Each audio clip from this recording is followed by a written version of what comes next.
And welcome back. And we've lined up quite an informative session for you here. We have actually decided to have a conversation about understanding the economy. There are lots of issues that we discuss on a daily basis on the show. So we invited an economist and financial expert to talk to us and really break it down for us. So we have Christopher McGann, who's a financial expert, and Rumile Arana, economist. Good morning and welcome. Good morning. Good morning. Now, gentlemen, this is a topic that I think if people aren't necessarily involved in the sector, they don't really understand. I want to just get your individual perspectives in terms of how you see the conversation about the economy, whether it is that people have a proper understanding or there's not enough depth to the conversation. Do you want to jump in first? Well, quite honestly, the economic discourse hasn't been something that has been properly developed. I lecture part-time at the university, and it seems like we have to try to get it going from there. We need to get a proper understanding of economic phenomena on a day-to-day basis so you could watch the news and understand how different economic activities affect you as a person. Mm-hmm. So that's definitely something that we could improve upon in this country so we could understand what happens on a daily basis, whether it be from a government's point of view or from the individual businesses or international trade. We need to develop that type of understanding in our population. That's what I believe. I mean, similar sentiments to that echoed of Rumile. I mean, you know, it really varies from person to person, the type of understanding that they have. But I find, you know, from a ground up level, you know, it's just to understand the dynamics of our own Belizean economy and the way that we interlink with regional and international partners. I mean, a lot of people aren't even aware of the ramifications of the fixed exchange rate that we have and capital controls. So you'll hear people ask questions like, why can't I invest in Apple? Or why can't you know? But it's a basic understanding of your economy and the policy choices that have been made and how they affect us as individuals, as businesses, as corporates and sovereigns. Mm-hmm. Now, we have not done a lot of analysis to get people in terms of the public discussions, in terms of what things really mean. The only thing that generally Belizeans seem to be worried about is how it will impact my pocket, whether I will pay more or less. And that's where the conversation ends. We don't necessarily do a forecasting to see what things mean going down. Is it because we don't have enough experts who are willing to break it down so that you know, John and Jane public can understand, or is it just that when you're talking about the economy in general and economics, it is hard to understand? That's an interesting question, and I think each individual will have a different answer for why the level of import that he or she places on understanding economics. Generally, in my work and in lecturing, etc., I try to focus importance on watching your local and international news because it does impact us. You know, what's happening in the US market will affect Belize, if not today, a few days down the road, it will have an impact on tourism, on prices of oil, etc. Yeah, well, at the central bank, I had expressed my desire to get that type of information out there. There are many institutions in Belize that do economic work, but quite honestly, it's generally displayed in written format. So you could go on to the Central Bank of Belize's website and you could get some information as to our economy and what's going on a daily basis. But sometimes you need more of, let's say, this type of exposure so you could express to individuals what different things mean. And let's start with the fundamental. It's interesting because we're really at an interesting time. If you're to turn on international news or US media specifically, leading into an election, there's a lot of conversation about the economy. We didn't necessarily have that public conversation leading into ors. In some sectors, yes, and it's mostly those who'd be directly impacted. But we don't talk about the GDP. We don't have people in everyday Belizean understand why it's important to pay attention to the GDP. So let's start with some of the fundamentals that people should know. So GDP, as you mentioned, how do you break that down? It's like their performance metrics in business. If you're looking at the key performance metric, for most businesses it will be your sales, your total revenue. And GDP is a measure of the value of goods and services produced in an economy during a specific period of time. So it is your key performance indicator for that period of time. How did your economy do? It allows you to look at how you performed in this period relative to the last period to see if you're going up or down. And it also allows you to compare against your regional and international competitors. How did our economy perform relative to the Caribbean, relative to Central America, relative to advanced economies? Can I just stick a pin just for a minute? Because while Rumile spoke about figures being available, for example, on the central bank page or website, there's always this sentiment as well by people that the information posted might have been washed by the bodies. How do you allay that fear and deal with things, especially when autonomy and independence has been one of the main things when people want to look at the economy, to say that the information that we are being given is indeed factual, accurate, and not skewed in any way? Well, that is a question. The reliability of data has always come into question, not only in Belize, but in developed economies as well. Reporting is done by the main economic agents, the businesses. You have the different individuals who are undertaking different economic activities, and it's reported to, in this case, if we're talking about GDP, to the Statistical Institute. Now, a lot of people might say that politics has a hand in those institutions because they're, of course, government bodies. Quite honestly, we just have to have faith that the numbers being given are as accurate as possible. And in some cases, the institutions collect numbers themselves. And from what I've seen over the years, there hasn't been much discrepancies in terms of the industry information at hand. Their responsibility is to report the numbers. Yes. Yeah. You know, let me go a little bit further there. I mean, the local institutions also work with regional and international institutions, IMF, the CDB, IDB, and there's international data dissemination standards that you look at the methodology and it's examined by your regional and international peers. So while no system will be utopian in terms of their data methodology, I mean, you can take some solace in the fact that international players are looking at the data. If you look at international bodies like the IMF, like the World Bank, IDB, they will have their own data sets that you can look at if you don't want to use the local ones. So information about Belize is there, and I wouldn't discount our local data sources in any way.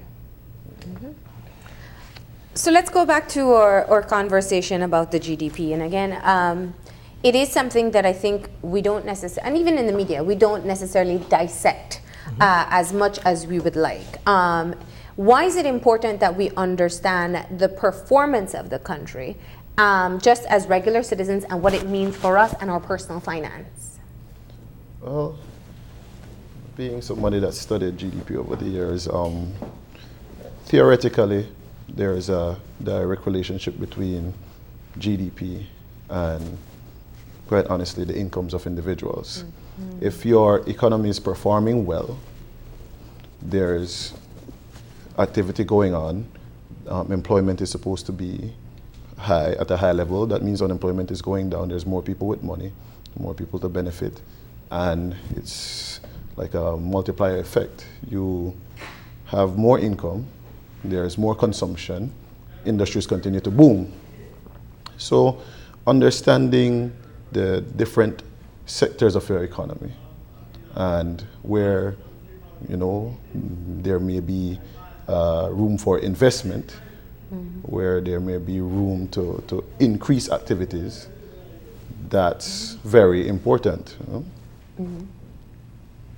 So that's one way to look at it, that Yes. obviously if the economy is doing well, then that means there's more business, which means if you're an employee, your employer should be doing better. I mean, you see, there's this old adage, how much stock you put in it is up to you as an individual. It says a rising tide lifts all boats, you know. So when the economy is doing better, you will see more shipments going to the port, more arrivals in terms of tourism, whether it be cruise or stay over. You know, you will see the construction that is happening, you will see the effects of it, and you will see more people being employed for more hours and having more disposable income to demand goods and services. Yeah. In addition to that, like you see there, it also has a social impact. Quite honestly, a slowdown in economic activity has always been associated with increases in crime. You know, I've witnessed it in Belize, quite honestly, when there was a lot of extra employment brought about by the government investment in terms of infrastructure. There was a decline in terms of the crime rate, especially in Belize City. So increasing in income, when there's income available to people in general, there would be a reduction in terms of the social ills that you witness out there. And that's one thing that I always say that crime in and of itself is an economic problem. So let me get your input on this particular issue, because we've seen quite a bit of discussion around the price of rice. What does that really mean? And it was interesting because you look at the comments that people on the streets had from the various vox pop that they had, and even though they may not be using the terminology of protectionism or the pros and cons of it, that's a part of the conversation. Why should people, whether you work or you're employed within the right sector, for example, pay attention to something like that? And I think, you know, you have to step back from the individual issue and look at the fact that as citizens we should pay greater attention to public policy decisions and the impacts thereof or associated therewith. If you sign on to certain trade agreements, there's certain implications or obligations that you have to live up to. And if you're going to implement a food security policy, for example, then all stakeholders should be aware of such a policy and the implications associated therewith. And I also think the public had a very good understanding of the vast difference between our imports and exports. Right. Why is this? I mean, I think even though they weren't necessarily using any kind of economic term, they knew it's important that we make our own rather than bring in our own. Let's talk about it in terms of your language now. Well, when you're thinking about imports and exports, you're thinking about the balance of payments. Yeah. That's very important because it has implications for our exchange rate. Yeah. Basically, the balance of payments is a measure of the inflows of foreign exchange and the outflows of foreign exchange. We need at all times to have a certain level of foreign exchange in our country to protect our peg. By international standards, if you have below 3 months of import cover, which is the measure for the level of reserves, then you could say that your peg is in danger. Now, in our country, we depend on imports for both consumption and production as well. So you're producing, you have to get in your gasoline, you have to get in your construction equipment, whatever have you. And on the consumption side, I know most of you all would have foreign products in your fridge. You have your craft, you have your whatever it may be, but we consume and we produce using imports. Now, imports in and of itself provides a drain on your foreign reserves. Yeah. So if we're allowed to import goods if the import of goods goes out of control and we're not bringing in exports, then we will run into that issue where we won't have that foreign reserves, and eventually it may come down to a decision where we have to devalue our currency.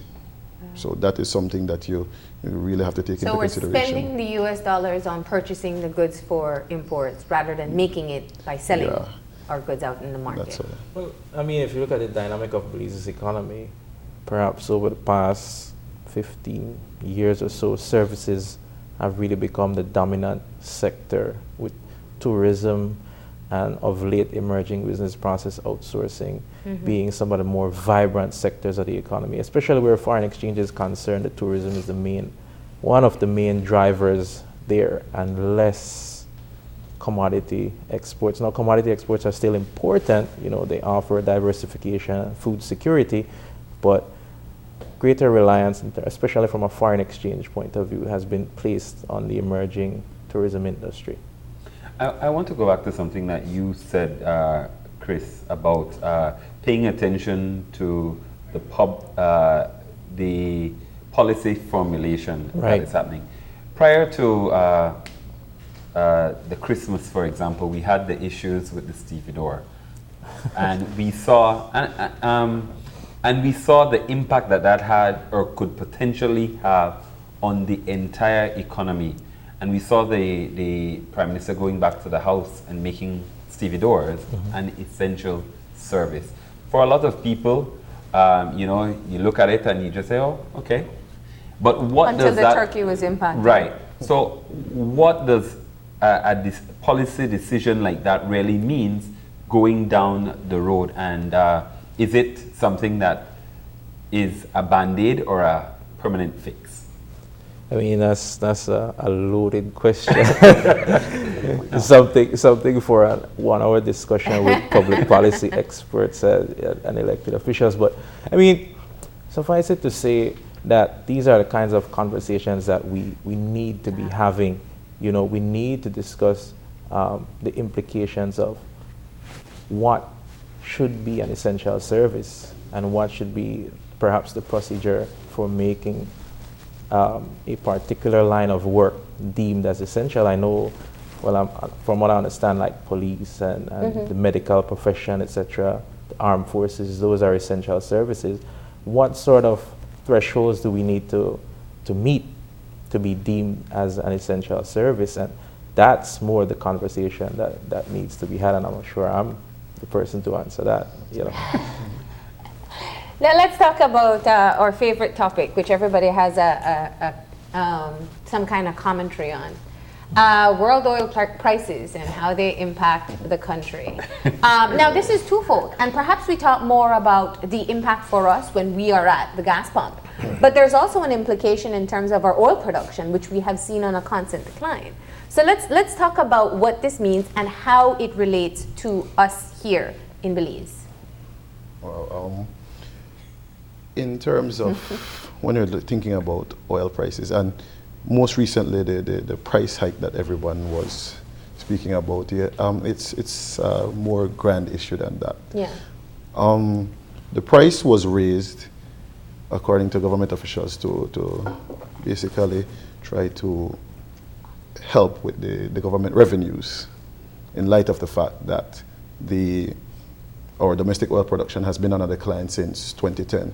And that's part of the natural life cycle of oil reserves. They go up and eventually they're depleted. It's a finite resource. So they go down. So in terms of what the production levels and what we're getting in terms of the fiscal accounts, that has been declining steadily. I mean, between last year up to September, there was about $77 million in terms of revenues from oil exports, and this year it's around 27 million. So you can see that's a drastic drop off. So in in line with that, our economy hasn't been performing that well in the past few years. Part of it has to do with the global economic recession and how that impacted our economy. So there's kind of been a slowdown in our economic activities. And when there's a slowdown in economic activities, then the government doesn't get the level of revenues that it had anticipated. So they're hardly, the revenues have to come from somewhere. A lot of people will have issues with paying a higher price at the pump. But when you take into consideration that government services have to be funded in some way, then I don't think that the public should have that much of a problem. We need to finance security, we need to finance health, we need to finance transportation, education, and all of that. All of those services that the government provides for the general public have to be financed somehow. And if we're not getting the revenues that we're supposed to get, then there will be an issue. Now, this really highlights why we need to have conversations like these, because whereas we understand that the revenues are necessary, we don't have the flip conversation about cost-saving measures within these services, efficiency within these departments, and whether or not the amount of the cost that comes along with providing them should be what it is. Now, it's difficult to get people to buy into the conversation until it hurts their pocket. Until you go to the gas pump and you say, man, I could only put in a couple gallons versus what I used to do before. But it is, I think, a part of becoming a better developed country that we can have this conversation. You spoke about teaching. Right. When you encounter your students, are they in tune with these issues, or are we still not necessarily at the point where we're discussing these issues at a mature level? It varies from student to student, but generally there could be improvement in terms of paying attention to key macroeconomic issues and how it affects not only you as an individual, but perhaps your employer, or if you're a business owner, or your district or town. There could be more in terms of paying attention, I find. Yeah, for me, it's the same thing as Chris. We have to, there are certain individual students who are in tune, and they make it their business to understand certain issues, but there is room for improvement as well. So.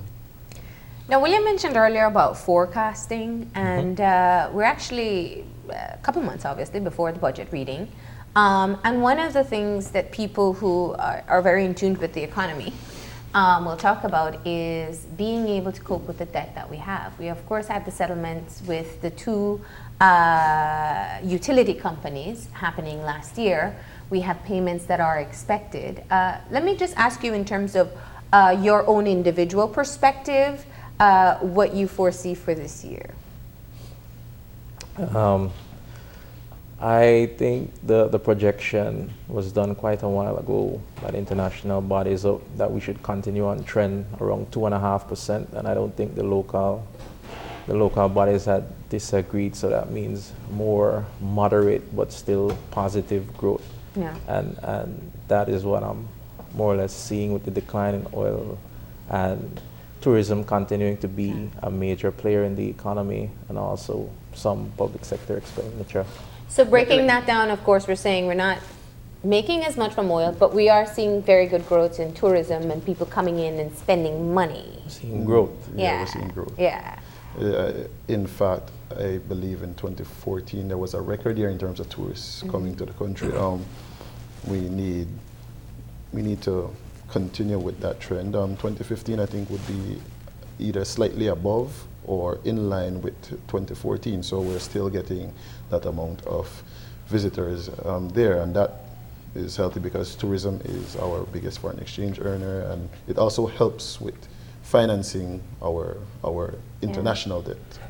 And agriculture, we had a tough year in agriculture in 2015. Shrimps was down 50%. Sugar had a low price. We had several issues taking place. Avian flu. Right. I mean, you know, the commodities, agricultural commodities sector will tend to reflect what's happening in broader global markets. And we spoke about oil prices plummeting since the end of 2014.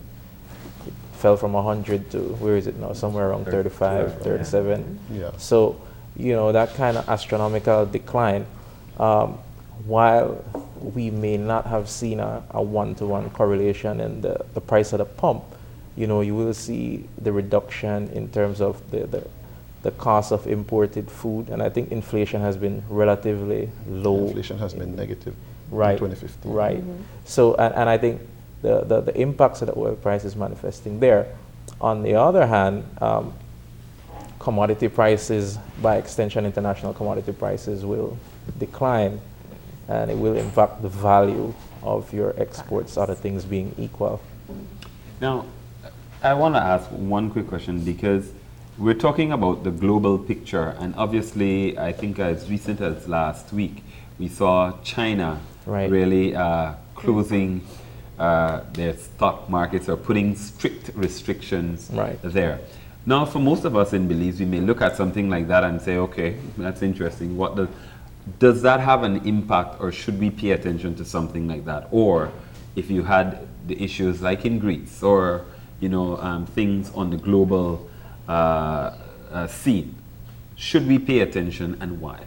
Well, we should pay attention. I mean, the U.S. is our major trading partner. I think they make up over half of our imports, and similar, they're the dominant in terms of exports, I believe, as well.